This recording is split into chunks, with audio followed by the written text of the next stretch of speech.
The town, even at 1 a.m., was still bustling with activities as the man dressed in black walked down the empty streets. The moon was barely visible, hiding under a shield of clouds, adding a chill to the atmosphere.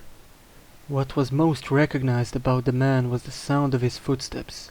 Behind the conversations and noises of the town, not a sound was to be heard from him, except the dark, monotonous footsteps combined with the jiggling of his belt chains striking not only two visible guns in their holsters, but a large bowie knife slung in anticipation of use.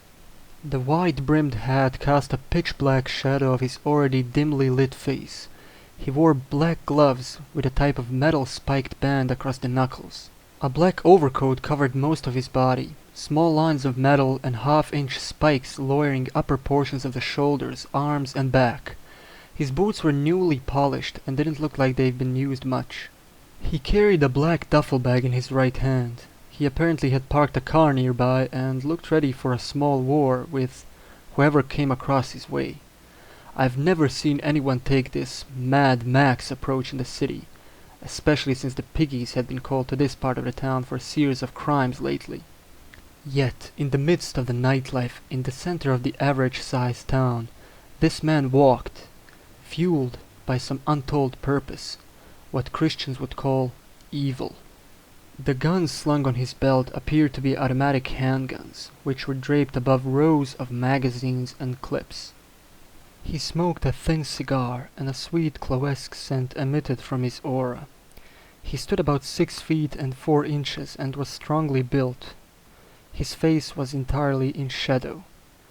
Yet, even though I was unable to see his expressions, I could feel his anger, cutting through the air like a razor. He seemed to know where he was walking, and he noticed my presence but paid no attention as he kept walking toward a popular bar, the Watering Hole. He stopped about 30 feet from the door and waited, for whom I wondered as I saw them step out. He must have known their habits well, as they appeared less than a minute after he stopped walking. A group of college preps, about 9 of them, stopped in their tracks. A couple of them were mildly drunk, the rest sober. They stopped and stared.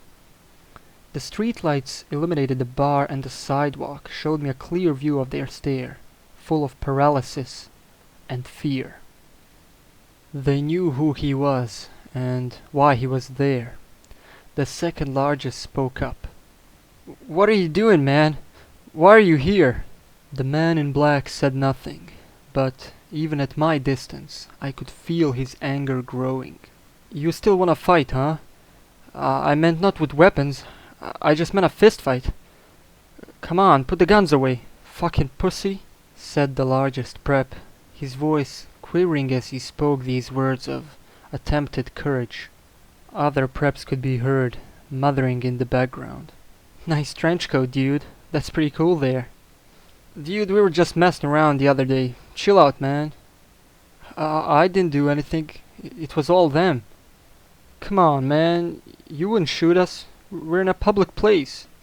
Yet, the comment I could remember the most was muttered from the smallest of the group. Obviously a cocky, power-hungry prick. "Go ahead, man. Shoot me. I want you to shoot me." "You won't, goddamn pussy." It was faint at first, but grew in intensity and power as I heard the man laugh. This laugh would have made Satan cringe in hell. For almost a minute this laugh, spawned from the most powerful place convincible, filled the air, and through the entire town, the entire world. The town activity came to a stop, and all attention was now drawn to this man. One of the preps began to slowly move back. Before I could see a reaction from the preps, the man had dropped his duffel bag and pulled out one of the pistols with his left hand. 3 shots were fired. 3 shots hit the largest prep in the head. The shining of the streetlights caused a visible reflection off of the droplets of blood as they flew away from the skull. The blood splatter showered the preps' bodies as they were too paralyzed to run. The next 4 preps were not executed so systematically, but with more rage, from the man's hand cannon than a controlled duty for a soldier. The man unloaded one of the pistols across the fronts of these 4 innocents, their instantly lifeless bodies dropping with remarkable speed. The shots from that gun were felt, just as much as they were heard. He pulled out his other pistol and, without changing a glance, without moving his death stare from the 4 other victims to go, aimed the weapon out to the side and shot about 8 rounds. These bullets mowed down what, after he was dead, I made out to be an undercover cop with his gun slung. He then emptied the clip into 2 more of the preps. Then, instead of reloading and finishing the task, he set down the guns and pulled out a knife. The blade loomed huge, even in his large grip. I now noticed that one of the 2 still alive was the smallest of the band, who had now wet his pants and was hyperventilating in fear. The other one tried to lunge at the man, hoping that his football tackling skills would save his life. The man sidestepped and made 2 lunging slashes at him. I saw a small trickle of blood cascade out of his belly and splashing onto the concrete.